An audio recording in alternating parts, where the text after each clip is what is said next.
from Andrew Luck. Great rivalry. Two really good football traditions. Dorsett snags it. What a catch. Young defense does some things that present some challenges. Colts gobble him up. Colts get him. The maniac, Darius Leonard. Yeah, it's what the NFL's all about. He makes the catch over two defenders. They've been one of the best teams in the league for a long time. So naturally, if you want to be the best, you want to beat the best. Yeah, these teams don't love each other. No, the Colts and the Patriots. The four of us do love each other. Yep. This is Good Morning Football. We are live in the middle of Times Square in New York City, breaking down all of these ins and outs. Colts, Patriots meeting under the bright lights. Thursday Night Football. You can see everything you need tomorrow at 8 p.m. Eastern on NFL Network. And we're here to get you guys set for that and for an awesome slate of action in Week 5 in general. But let's really dig into this game. Gentlemen, it's time for the Luck. Let's welcome in Mike Giardi. Hopefully put the SoCo bottle down and we can talk about football right now. Mike, the Patriots, listen, they get Edelman back, which is great off suspension, but they also acquired a new addition in Josh Gordon. He was out there a little bit last week. What element does he bring to this team? Because the expectations are all over the map.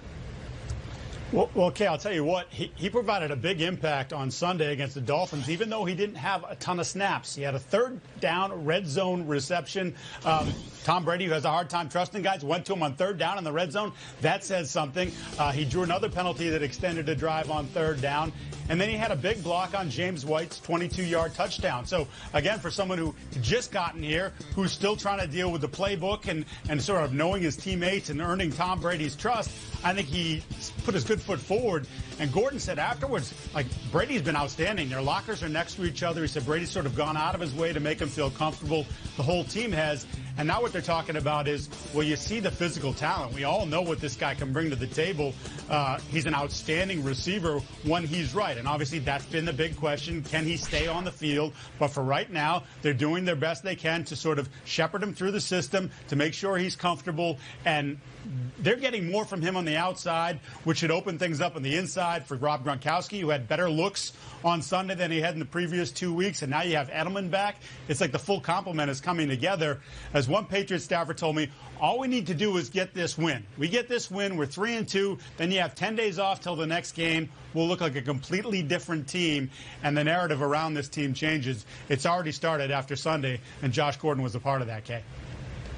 I mean, we've seen them off to some slower starts recently, and then they go on and win Super Bowls. It's just sort of what they do, but we'll see if they can pull it all together with Edelman and Josh Gordon. As you very well know, playing at home, a difficult task for Andrew Luck and company. We'll talk to you, Mike Giardi, a little bit later on in the show, previewing Thursday Night Football. But, guys, back here in New York, Josh Gordon, he has to adapt, obviously, learn a playbook, do all of that in New England. There's the return of Edelman, as we've been talking about all week.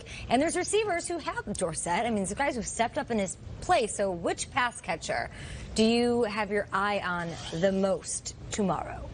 Which pass catcher? Yeah. I'm going with... I'm going to go with James White, which is crazy because he's a running back. But if you look at what the Patriots have done, he's a running back that is leading the team in receptions. He's got 22 so far this season. No Deion Lewis, and we forgot about the Wisconsin product. He has 303 total yards. Guys, that leads the team in receiving. Not even Gronk has that. I know I'm sure Edelman will come steal the thunder and the shine and all of that. But the fact that he has more catches this year than A.J. Green, Amari Cooper, T.Y. Hilton, even Michael Crabtree and Larry Fitzgerald, I still think James White's going to find a role on the field tomorrow night. Yeah, I hesitated because I was texting with Edelman this morning, and I wasn't sure if I was going to read his text. And it's not anything crazy. I just don't like reading intimate text. And it's nothing. It's nothing big. But I just hit him up. I said, what did you miss the most? How's it feel to be back? And then he put, I missed the fellas in the routine. So obviously he missed the grind.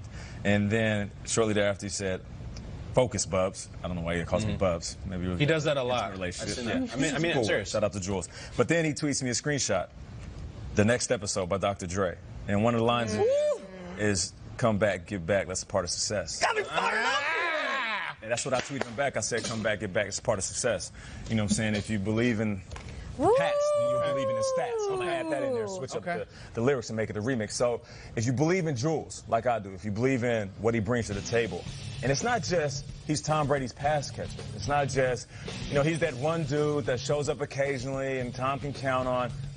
There's a certain element that you get one of the OGs back. You remember when Jules was young and he was the pup with the clean face and he's just out there trying to make plays and he has a smile on his face. He wants everybody to respect him as a wide receiver. Told us he walked in the room. He's like, wow, there's Wes Welker. What am I doing here? He's done with that. It's over. Like, you tore your ACL, you've been suspended. You know the ups and downs of this league. You've had some of the most iconic postseason moments that I've seen in my lifetime over the last decade. Now come back, not just as a receiver, but as one of the gritty leaders of this squad. Like, he could be one of the individuals that helps changes everything, that shifts this whole dynamic of what we see as the Patriots. Right now, it's falling apart. The dynasty's over. The walls are caving in. He could come in and say, no, hold on, wait. Let me go ahead and stop these walls from caving in. Let me go ahead and show you guys what it means to have a consistent route runner with one of the best quarterbacks of all time. So I'm excited to get Jules back because I'm a huge fan of this. 10 catches tomorrow night, excited, like seamless, right? Gets right back out there and maybe it's 5 catches, but the point I'm trying to make is his leadership, just having him back on the field. Another guy that matches the same type of energy and tenacity as Tom Brady. As much as we love Gronk, he doesn't oftentimes match the energy of Tom Brady because he's like Baby Huey out there. He just dominates effortlessly like LeBron. Jules, you ever seen him in the field? Have you ever looked behind that face mask? Nuts. That's a warrior. That's a gladiator. So we get that dude back. That's what I'm excited about. Well, I don't want to be one-upper guy, but I was texting with Philip Dorsett this morning. He's written up. Everything you're saying about Edelman is echoed by the teammates in the Boston Globe. They have this whole piece about just the dog in him, the personality in him. And we love Chris Hogan. He's a great player, and they have a lot of great players. They don't bring that tenacity, and everybody's saying that he only has one speed, and it's a 10, and they're trying to slow him down. Like Jules, like, chill out, man. He's like, I don't chill out. That's not what I do. So the Edelman thing's fantastic, but I would take everything you said about everything he's been through and the ups and downs and how he can change the game, and I would apply it all to Josh Gordon. Josh Gordon is fascinating because we saw him last week, and it was cool and this strange novelty to see, oh my gosh, Josh Gordon's out there catching passes from Tom Brady.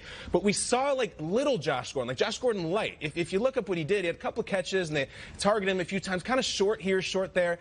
I don't think you bring in Josh Gordon for that. I don't think you bring in Josh Gordon at 2nd and 10, you get 8 yards. I think you bring up to go up top, to go big time. And if you do Edelman intermediate and Gronk here, Josh Gordon is there to have the 68-yard touchdown, not the 7-yard catch. And we haven't seen that. They haven't even tried him yet. There's not been a deep shot to Josh Gordon. So I like what he brings to the table. I think we'll see it tomorrow night. A little revenge factor for Philip Dorsett this game, right? I mean, the Colts took him in the first round, discarded him, saying, you're no good, like, we need to get anything else for you.